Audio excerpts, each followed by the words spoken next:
The Ag Tribes Report is brought to you by Legacy Interviews, a video service that captures people as they really are, so the future knows who they really were. This Mother's Day, honor your parents with the opportunity to tell their stories and share the wisdom they've learned along the way. Welcome to the Ag Tribes Report, a breakdown of the top stories affecting the culture of agriculture, with your host, Vance Crowe. The report begins in 3, 2, 1. Let's begin. Welcome to the Ag Tribes Report. I'm your host, Vance Crowe. Each week, I bring on a co-host that represents the perspectives of one of the many ag tribes that collectively make up U.S. and Canadian agriculture. This week, we have Carl Schlegel, a Maryland farmer who runs Schlegel Farms LLC, a family operation since 1911, growing fruits and veggies just 30 minutes from D.C. A Farm Bureau director, he's one of 10 nationwide in the 2024 American Farm Bureau's PALS Ag Advocacy Program. And at 42, Karl balances farming, community sport, and policy talks from New York City to Chicago, keeping his great-grandfather's legacy alive. Karl, welcome to the show. Hey, Vance. How are you? Nice to see you. Nice to see you. So you have been in the PALS program. We were talking about it before the show. This is an exceptional program. Talk a little bit about what you've been doing and how it's been going. So PALS is Partners in Advocacy Leadership. It is one of the programs that American Farm Bureau Federation puts on. It is for youngish but not oldish farmers, so like that 35 to 45 mix. It basically takes your ability to testify, to speak, to advocate to a whole new level. It's not a beginner's course by any means. It's an opportunity to expand your knowledge base, pick up tricks of the trade, and they do a heck of a good job of it. It starts off, it's 3 modules, and we start with media relations up in New York City. So for me, seeing those tall buildings, that was a bit of a shock. Then we're down in DC, which wasn't much of a trip since it was only a 30-minute drive for me, and that's all about policy. And you really get to see the nuts and bolts and the unvarnished truth. And I think most people would be scared if they knew how many 20-somethings really are the reason for certain policies and laws that are created in this country, as opposed to the lawmakers. They're the gatekeepers. And then we were out in Chicago last week, and that was all about stakeholder engagement. And that's stakeholders for companies that we know and cherish and work with on a constant basis, as well as those that are not friendly to us, that are not friendly to ag and the missions that we have. And, can we find common ground? Can we move the goalpost just a little bit further ahead by agreeing on one point? So I know for me, it's been a really good program.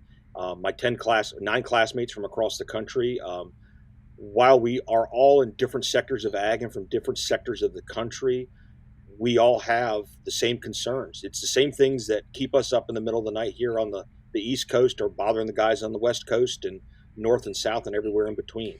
Well, it is an exceptional program, and I've always said that the reason that farmers are able to make so much happen on the policy front is they are so much better organized than every other industry. All right, tonight we are going to talk about the new baseline tariffs that are hitting April 5th and then going up a little bit higher starting April 9th, which has already been shaking up U.S. markets with the worst drop since 2020. We're going to also look at how cattle ranchers and grain farmers are responding to this, because you can tell different parts of the ag industry are responding differently. We're also going to talk about Republicans' pitch to sell public lands in some of the large areas that they own. And finally, we're going to talk about Benson Hill. Their bankruptcy is going to cause some farmers to tap into Iowa's Grain Indemnity Fund. And that's something that I think is, something worth taking note of. All that plus the Bitcoin land price report. We're going to hear Carl's take on the Peter Thiel paradox, and we're going to learn who his worthy adversary is. And we're going to do that all in just 30 minutes. But first, Mother's Day is 5 weeks away, and we've been asking guests about their favorite sayings that their mother had. We'll ask Karl at the end of the show. But as we kick off the show, I would love it if you would comment down below on some of your mother's favorite sayings in the comments. This has been cracking us up on social media here at Legacy Interviews. And if you're thinking about maybe giving your mother a wonderful gift for Mother's Day, consider a Legacy interview. All right, let's get started. Headline number 1, baseline tariffs start April 5th. Higher tariffs start on the 9th. U.S. markets slid Thursday in their steepest decline since 2020 as COVID hit in March. Investors grappled with the threat of President Trump's new tariff plan, and they're wondering if this is going to trigger global retaliation. Major stock indexes dropped as much as 6%. Stocks lost $3.1 trillion in market value. The Magnificent Seven index is now down over 30% from its all-time highs in December, and the S&P 500 is down more than 7.5%. And if we take a closer look at some of the big companies that were hit, Nike shares extended the decline 14% on the day, falling to the lowest levels since October of 2017. Nike has over 500,000 employees in Vietnam, which the U.S. just tariffed 46%. Alternatively, the Ford Motor Company offers employee pricing to all U.S. buyers. So people are trying new things, companies are reacting in all different ways. And while this isn't specific to agriculture, everybody's got their money parked somewhere. So this is hurting people all across the board. Karl, when you hear about all this going on in the economy with tariffs, what do you think the long-term goal of these tariffs are, and are they accomplishing their goals? I don't know that we're going to see an accomplishment today, tomorrow, next week, next month. I mean, I get the spirit in which they're being applied to, making a level playing field. Um, it could have just as easily said, okay, we're going to go completely tariff free. You know, these are the problems we deal with in a global economy and the globalization that's occurred since the post Second World War. Um, you know, everybody forgets that the United States opened up the sea lanes. You know, we provided the safety to move these container ships from one continent to the other so that global trade could reign. Um, it's going to hurt, and it's going to hurt probably the middle class more than anybody. You know, the person that's making over six figures or seven figures a year, he's going to be able to buy whatever he wants, whenever he wants, and it's not going to phase him. He'll grumble, but I mean, everybody grumbles. Um, you know, I'm hopeful that it will fix things. I feel bad if you feel like you're being targeted for this. Um, but honestly, like, majority of what I sell stays within 90 minutes of our farm. So it's, you know, we're not an exporter. We're, you know, the things that we import, you know, peat moss from Canada and potash and some of the fertilizers. My understanding is those are going to be exempt from the tariffs, and really shouldn't affect us too awfully bad. But, you know, it should be a level playing field, shouldn't it? Yeah, I mean, I think that there's definitely things that have shown up in the way we do trade that I think most Americans are stunned by. You know, if you think about how much if a Canadian sells a bottle of milk down to the U.S. versus if we sell a bottle of milk up there, it gets marked up 200%, and meaning that we just really have no way to sell our dairy in there. On the other hand, you know, from the Canadians' perspective, they say, yeah, we know, because you can produce milk so much cheaper than we can that you'll knock our entire milk system out. So I think that whatever the consequences are, we are entering a new economic era, and we are never going to go backwards. Even if he reversed course today, we're in a new era. Oh, 100%. But I mean, the only constant is change, right? That's right. Well, let's take a closer look at what's going on with headline number 2, tariffs and agriculture. Howard Lutnick went on international television and railed 8 times during a 22-minute interview. I counted it out myself, about individual countries and continents that are refusing to do things like take U.S. beef or add huge tariffs to those or their grains. Angus cattle rancher Adam Jones took to X to say that he thinks that we're entering a golden age of cattle ranching because now the exports are going to be fairly adjusted. Places like Australia are now pushing for MCOOL regulations. So there's all kinds of crazy stuff happening with cattle. On the other hand, Illinois Farm Bureau President Brian Duncan said, here's what I can tell you. We have been vocal. We've been on the Hill in Washington, D.C. in the last month, talking to congressional representatives and anybody that would listen about how important trade is to Illinois leaders who are out doing the same thing. We've met with Secretary of Ag Brooke Rollins and expressed to her how concerning these actions may be for us. Brooke Rollins went out and made note that while people are asking if farmers are going to get payments, and she said we are months and months away from making any kind of decision like that. So there's all kinds of tumult in agriculture. What are you hearing from ag about the way that tariffs are impacting them? So I guess from what I've seen on Twitter, there's more commentary from the guys out in farm country. and your big row crop farmers and what grain looks like from the export market and equipment and all the stuff that goes on there. The cattle stuff is very interesting because you've got a lot of different things tied up in there. First off, why don't we have country of origin labeling? We've been talking about that since I was a kid. You should know where your beef comes from, where it's raised, where it's grown, where it's finished at. Well, I'll answer that. The Produce. reason you have that is because the beef checkoff system has packers in there, and the packers are owned by other countries that they don't. That's going to cause all sorts of challenges to their logistics. So they are arguing for one side while cattle ranchers are saying, hey, this is hurting us. And so there's not a unified voice among the cattle ranchers, so they don't get MCool done. Well, and then we could talk about how people feel about the beef checkoff and what that's actually done for them or not. Um, we raise still about 40 Angus cattle here on the farm. Cow, calf, we finish, we feed out and we finish. And for the longest time, all that beef just went up to a packer up in Baltimore City to a kosher plant. And then we pivoted about, I don't know, 10 years ago and started doing sides, quarters, halves, and then doing retail cuts. And I'll be honest, my dad jokes about it, but we've probably made more money selling one steak at a time and 1 pound of ground beef at a time than my grandfather ever did finishing out cattle. Now, I know that's not realistic for every farmer. It's economy of scale, and I have the curse and the benefit of I have a population center that's at my back door.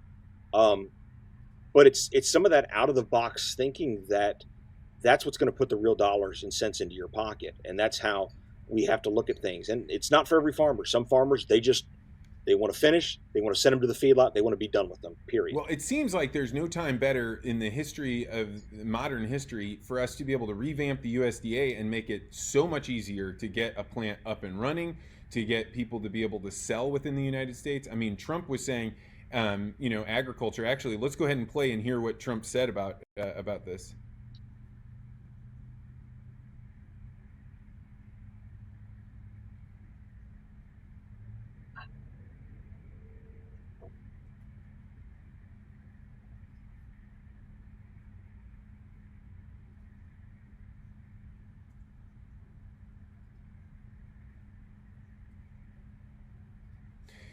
And I think what's interesting is he starts talking about how we're going to sell within the United States. We're going to make it so people internally are buying American products.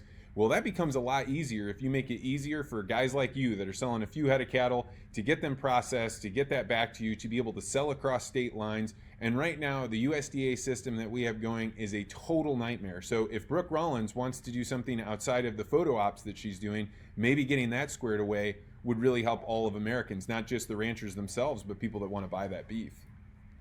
I mean, that's a bigger conversation right there of who does the USDA work for? Are they working for all farmers of all sizes? Are they working for farmers of a certain size? Are they working for farmers of a certain commodity? We've had this mentality of go big or go home for so long across so many industries. I mean, you can see what it's done to the dairy industry alone over the past 10 to 20 years. I mean, in our state alone, we used to have a lot of dairies.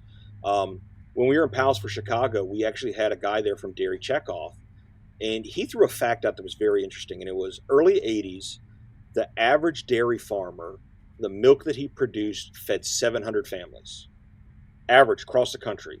Today, the average dairy farmer milks and feeds 2,500 people.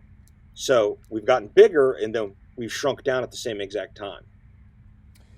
Yeah, I mean, there's just so many things that we just keep getting bigger and bigger and bigger, and that's because you're competing on a global market. And so there may be a way that these tariffs and not having the anticipation that our goal is constantly export, that it brings back down the size of family farms. I don't know. I'm kind of doubtful about that, but I think we had a lot of benefits and resilience by having small family farms, and those days are gone.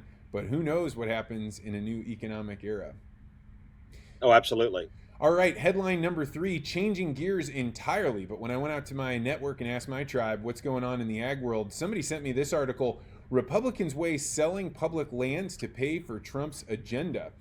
In a bold move to fund President Trump's ambitious agenda, this is out of Politico, Republicans are proposing a controversial plan, selling off America's public lands. These vast expanses of forests, mountains, and parks could be put on the auction block to pay for tax cuts, infrastructure, and more. Supporters say it's a smart way to raise cash without raising taxes, and critics say that, including environmentalists and outdoor enthusiasts, argue that it would rob future generations of priceless treasures. Now, to be totally fair, when you listen to the Republican argument, they're saying we want to do it around city population areas that are not well tourists. They're not actually hiking zones. These are places we could turn into cities and grow out different population areas. So they're saying we're not trying to give away Mount Zion or Grand Canyon, but they're also pointing out that the United States owns 640 million acres of land, which accounts for 28% of the country's total land area. And the debate's heating up. So, Karl, 28% of all of the land in the United States is a lot. Could even a little bit be sold to allow some housing to be built and maybe fund some of the government's initiatives? So you sent me this headline, and I immediately looked at it and I go, do I even care? Is this even on my radar? I mean, I'm in Maryland. I think the only public lands we have are Chicoteague and Assateague Island, where the ponies swim once a year, and that and any other national parks. So I reached out to my tribe, and I asked a farmer that I know who's out in Oregon, and I know there's a lot of public lands out west, and I said, what was your thought about selling public lands? What are your thoughts? He says, all for it. All these wildfires in the West are on public ground. The feds don't manage anything and let it burn. If it was sold, there would be tax income generated from the property. The only thing that would be less public, there would be less public land to hunt. I mean, he brings up a point. If the federal government's not managing the property, maybe it's time to put it in hands that will manage it. Well, I didn't expect that from you, Karl. I don't know what I thought, but I'm actually in total agreement. They've managed it poorly. If you go out to a state like Nevada, so much of that land is owned by the state or by the United States, the federal government. I think that oftentimes the better land managers are the state level if they're doing things like down in Arizona where they're allowing farmers to graze it and they have agreements. I don't know. I personally don't think the government should own barely any land at all. But if you are going to own it, I don't think it should be owned by the federal government. It's too big. They can't manage it. At least bring it down to the state level, or maybe the best plan would be bring it all the way down to the county level and let people that are living there manage it. Yeah, I mean, I would agree with that. Listen, no one is saying we need to put Starbucks at Yosemite. Nobody's saying we need to do anything like that. It's probably already there, frankly, in the gift shops 100%. And everything. You know, the national park system, the forethought to dedicate that land and set it aside and protect it, I mean, it's probably one of the best things Teddy Roosevelt ever did besides San Juan Hill. And I don't think he gets enough credit for it. I mean, you always hear about in school, he was a trust buster, San Juan Hill, but the national park system, a lot of that goes to him in the time he spent out in Montana. But there's a tremendous amount of land that's tied up, and it's not for conservation reasons. It's not for, environmental reasons. It's just federal government had it. I mean, here's the deal. If they start selling this, do indigenous tribes have an argument that they shouldn't be able to sell it? That if they're going to get rid of it, that it should be ceded back to them? That would be an interesting court case, wouldn't it? Well, that's something I had not even contemplated at all. I don't think it'll actually happen, but man, I think there'd be some really good things to our tax rolls and probably for caring for the land. But you're right, there's probably going to be some wild lawsuits over that. All right, let's head to our fourth headline. This is the last one. We'll just touch on it briefly. Benson Hill draws on Iowa's grain indemnity fund. This is from the Des Moines Register. Benson Hill, a St. Louis-based company and also an Iowa grain dealer, filed for Chapter 11 bankruptcy. And Benson Hill, if you don't know, was a company that formed close to when Bayer bought Monsanto, and they picked up a huge amount of Monsanto employees that had been given buyout packages. And then when they were searching around for what they could put out into the market, they went and they got SPAC money, meaning they did this special way to raise money without actually having to talk about what's internal in the company. Well, after years of searching for a product market fit, they declared bankruptcy. I feel a little justified here, because back during COVID times, I was talking with a financial planner on the podcast and talked about how I didn't see them having a plan to be profitable, and here they are. Now, the reason this is interesting to farmers is because they had that grain dealer license in Iowa, they are drawing on the grain indemnity fund that's going to fund their losses to farmers up to 90%, or $300,000. And this indemnity fund is a big deal in Iowa because farmers were saying, why do we have to keep putting money into this? Grain elevators don't fail very often, and when they do, it's because you made a mistake on who you were trusting to buy your grain from you, and yet they're being asked to refund this. So they came full circle in the last couple of years because now they are going to have to do it, but it's likely because it was one of these companies that was basically being run from Wall Street trying to get into the grain marketing. Karl, what are your thoughts on this as a vegetable and fruit farmer from all the way out in Maryland? So the little bit of grain that we raise, most people spill more in Iowa than we raise in a given year. My understanding with the Grain Indemnity Fund, and I got a crash course from Michael Webster, who's a grain buyer out here in Maryland, as a matter of fact. He posts on Twitter quite frequently.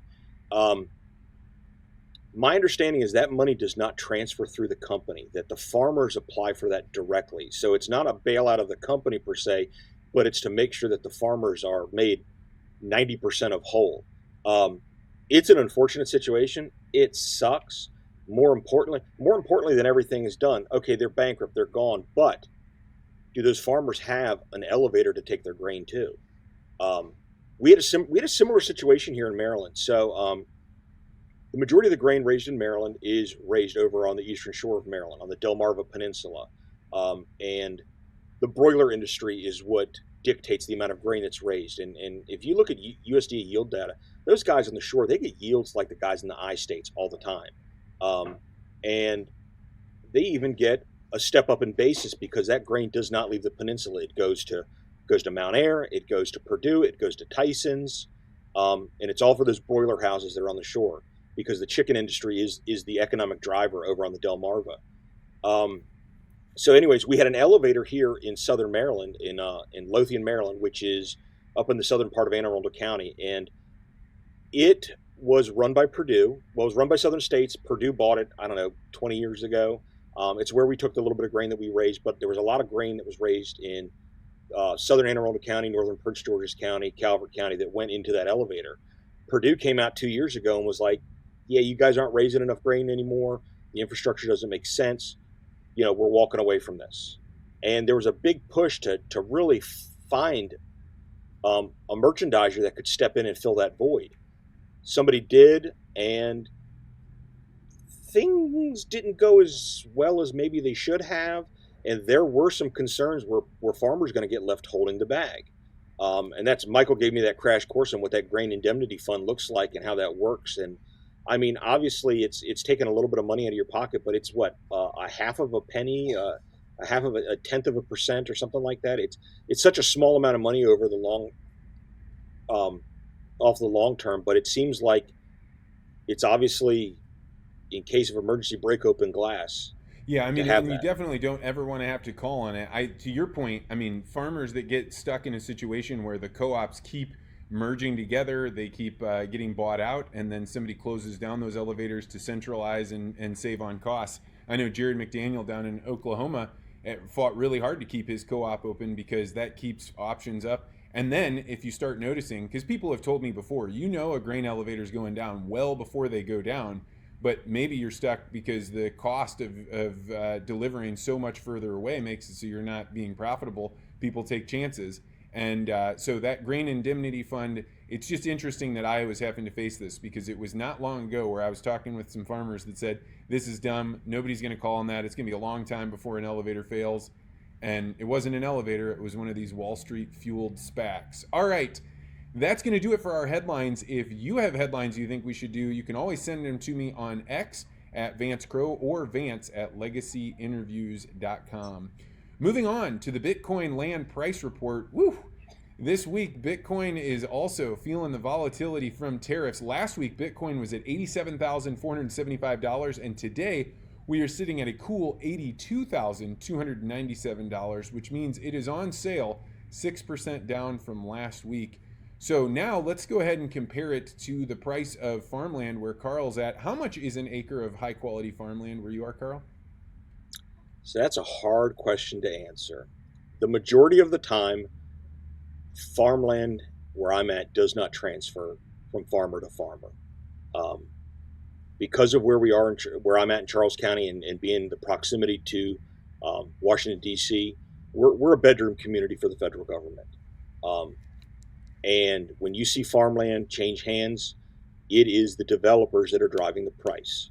So farmland that is within the development district or borders the development district where they think they can get water and sewer over to very easily, you can see that go $100,000 an acre.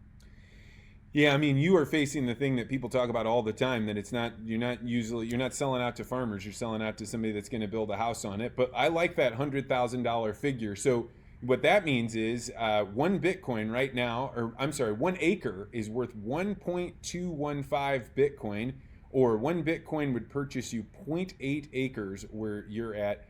How does that sit with you, Karl? You know, it's two different ways of looking at this. It sucks to see farmland go because it never comes back. But we're also in the business of feeding people. So more homes is more mouths, and more mouths is more food. So it's one of those things that where I'm at, we have to deal with. Yeah, where my farm is, we share property lines with a subdivision, 115 people, and as a result, we're their farm. So we get a lot of that traffic that comes over, and they buy fruits, they buy veggies, they buy meat, they buy strawberries when we're picking strawberries. It's the hand that we're dealt. If my great grandfather could have gone back, maybe he would have gone somewhere else. I don't know, but German immigrant, when it was presented to him, it was cheap farmland in Southern Maryland, and that's why they came this way. Well, that's what I always think, that it is cheap Bitcoin right now. And I always do a little bit of like a quick session on Bitcoin. So right now, everybody's focused on the tariff war that's likely going to come down to a war of attrition on who can handle all the tariffs that other countries are putting on us, and do our farmers make money, and who needs to be bailed out. And eventually, if this goes on long enough, the government is going to print money and send out checks to make people whole. And we don't know how much that'll be. We don't know when it'll be, but we do know that every time they turn on the money printer, it inflates our money. And with Bitcoin, the system is inflating. Every 10 minutes, 3.125 Bitcoin are being added to the system. But and that's going to go on for the next 3 years until that's cut in half. But the interesting thing is that unlike US inflation, we know exactly what this is. We know exactly how much is coming out, how much it's being inflated by. And so this is going to change the relationship that you can have with your money in the future, because right now we don't have any idea what bailouts will look like. We don't have any idea how much money is going to get put into the system, or what's going to happen when the Fed has to drop interest rates. So that's why, if you have ever considered Bitcoin, I highly recommend it. And if you're interested, use the show code from river.com, who's been a sponsor of the show. And if you buy Bitcoin using my affiliate link, you will support the show. So, Karl, you got any Bitcoin? I have dabbled from time to time with Bitcoin. I would not call myself a true enthusiast, but it's a store of value. It's one of those sometimes you can take a little bit, feed your Roth first, and then if you want to put a little bit over here to the side, it's, hey, buy the dip, right, Vance? Buy the dip. Buy the dip. And now you can even buy the dip with your Roth IRA into an ETF. All right, moving on to the Peter Thiel paradox. Karl, what is one thing that you believe that almost no one you know agrees with you on? So I forgot this was the way this was structured. I thought it was your hot take. I got tons of hot takes, but I'll throw one out there, and I don't think a lot of people agree with this. We make a big deal about legacy in farming and in agriculture, and about I'm this many generations. And you go to any conversation, any professional talk, and so is a third generation, fourth generation, fifth. Hell, you even hear 10th generation farmers. And it's celebrated. We celebrate it as an industry. don't you think we ought to celebrate the first generation more? Shouldn't we celebrate the new and beginning farmer, the guy that really pulls himself up by his bootstraps and just sheer will and luck and hard work is making something out of himself and making something out of it and doing what our forebears did? That would be mine. I think we should celebrate the first generation guy a little bit more than we do. You know, I mean, I have to say, I agree with you right on the face of it. I like what you're saying, and I've had the good fortune of meeting several first generation farmers doing the Ag Tribes Report. I think the way that we know that we celebrate them is our banking institutions, our farm credits, our insurance institutions. Are they actually doing the things, taking the risks that they need to take? Are the co-ops, the grain elevators, giving people the chances that you need to have to get into agriculture? Doing so many legacy interviews, I can't tell you how many people have told me, thank goodness for the guy that took a chance on me. Thank God for the landowner that gave me a shot to farm his ground. Thank goodness for the banker that let me run that loan when I didn't have enough assets to cover it. That's what real celebration is all about. Oh, absolutely. 110%. And, you know, especially with the economy being what it is, and if things go bad, which they've got the chance to really go bad for a while, are these banking institutions going to tighten up? Are they going to be afraid to put money out there? Are they going to be afraid to take that chance? Or are they going to just continue to hedge with the guy that's got to borrow for an operating loan every year regardless? What's the better bet for them? We are going to find out what the banks are made of, and I think there's benefits to having local banks. I think there's benefits to having banks where you elect the board members, and those board members set the direction, and they tell, they make the decision, hey, how much risk should we take here? Because these new farmers, they are a risk, and then you're taking money that could go to the long-term holders, and you're saying, hey, we're going to put a little bit more of this at risk. But if you want to see people move from first generation to second generation, you got to take those risks. So I on its face agree with it, but I think you brought up a good point. I'm going to give you just a straight 5-0 for your Peter Thiel paradox. All right, worthy adversaries. This is the segment where I ask Karl, who is one person that you respect but you strongly disagree with on social media? So I told you before, this is a hard one for me because that's not the game I play. There's plenty of people that are just like, I'm just not even paying attention to you because you're just noise or you're just so off in left field. But I would say right now, and it all hinges on the conversation we had about H2A a couple weeks ago. And I hope we move the needle a little bit with you to get you to understand a little bit more about what that process looks like. And that's a longer conversation, but probably Mr. Vance Crowe in regards to the foreign guest worker program will be my worthy adversary currently. Well, I love it. I mean, the fact that you wanted to push around and argue with me was totally down. I'm totally down. That's why I'm like, hey, Karl, come on the podcast. Why don't you give a quick rundown of your position on the H2A and its role in American agriculture? It's kind of like Winston Churchill used to say, democracy is the worst form of government except for all the others. It's the program we have. It's not perfect by any means. It is not a cookie cutter approach. There's a lot of people that would like it to change so they could take better advantage of it. There's a lot of outside organizations that beat it down as it's nothing more than indentured servitude, which is completely a falsehood. We've utilized the program on our farm for 25 years. We've never had a national worker, an American, that has applied for the job that we have provided. We need to get the crops in. We need to be able to harvest. And in fruit and vegetable farming, it's always been an entry-level position. It's always been, a bottom rung position. And the people always throw out, well, there's Americans that would do that job. No, sir.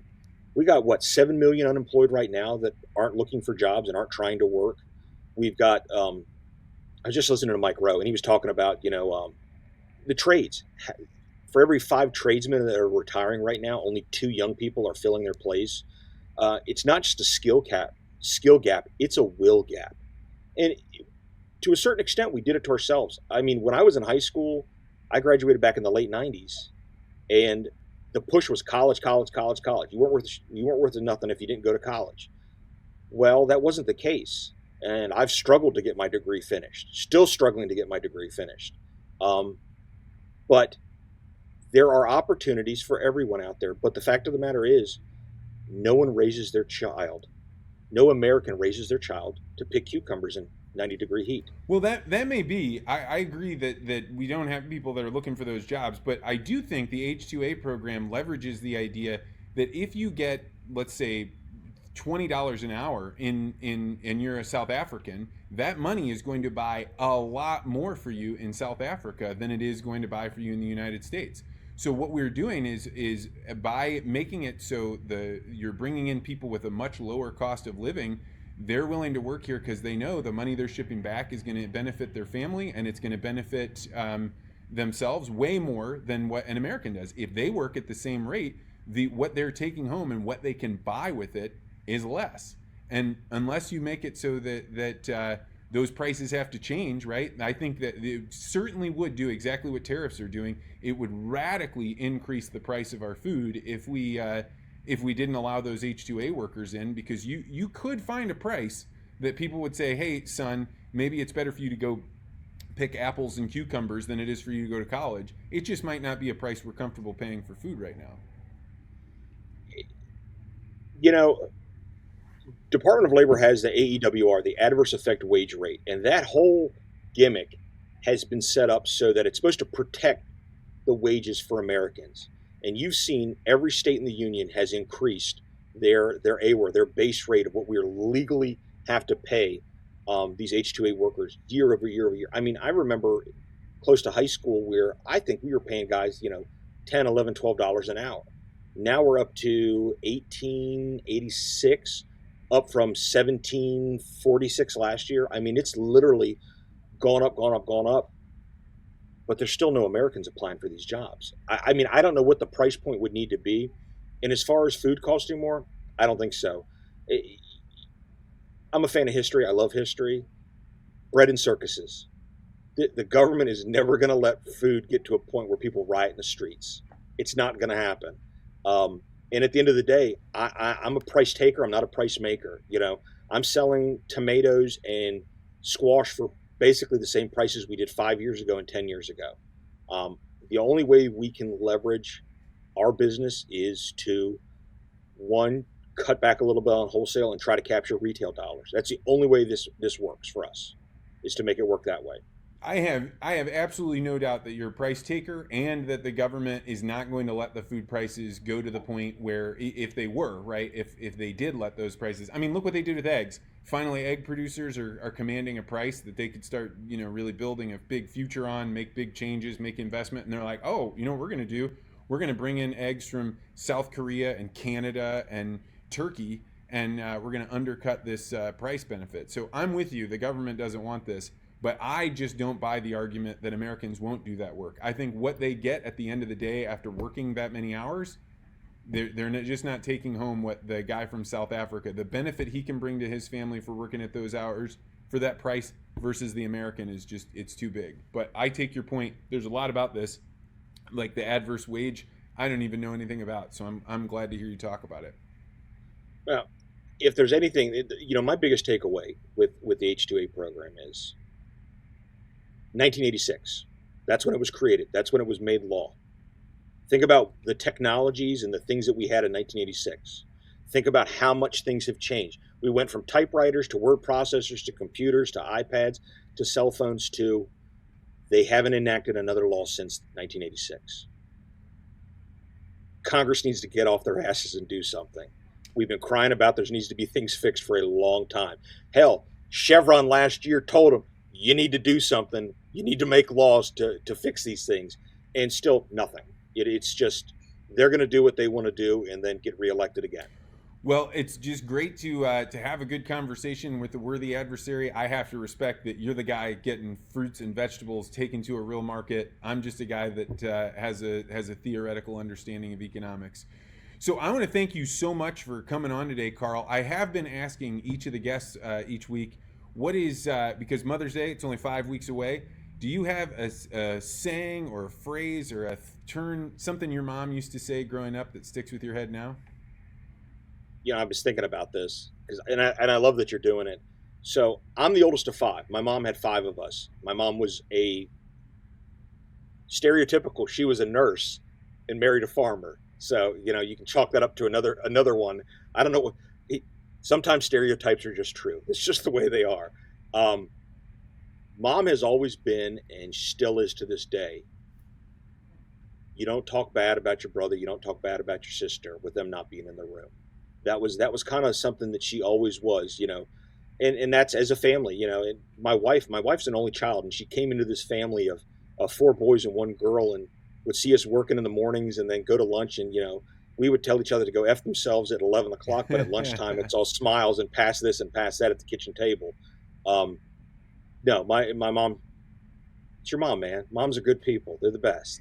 Man, that's really a heartwarming and endearing one. I was going to give another one that my mom said when she, when I'm one of seven, when we get her all riled up. But, when I think about some of the lessons my mom taught me, one of the things she used to always say is, when you go to some sad event, when you go to something that's really important, people are never going to remember what you said.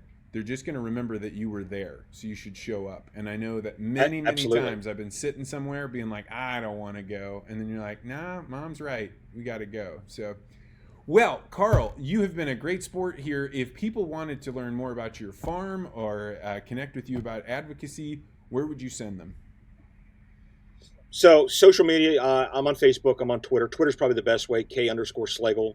Um, I had to we had to make a website for PAL, so there is a carlschlegel.com out there. I've Still read working on that one. it. But as far as for our farm, we're in the state of Maryland, but we have a large Facebook following. Schlegel Farms on Facebook. We're hopefully 25 days away from picking strawberries, so that will be joyful and start putting money back in our pockets. Um, that's we joke we started raising strawberries because we really love strawberries, but it was let's find a crop that we can start harvesting earlier and start making money coming out of the wintertime. Oh, that's fascinating. I would never have thought in that way, but that makes total sense. And gosh, once the strawberries start coming in our house, we're buying Florida strawberries right now. So I'd be more than happy to buy Maryland strawberries. Absolutely. But hey, thanks for having me on, Vance. I appreciate it. Well, if you have been thinking about getting your mother a Mother's Day gift, I would highly recommend going to legacyinterviews.com. This last week, we had many people call us. This has been a wonderful week, and it's a great gift. We will send you a gift package you can give to your mother on Mother's Day, and after she wipes away her tears and says how much she loves this, you will schedule it with her and get it set up so you can watch it as a family. All right, that's going to do it for this week's show. As always, feel free to disagree.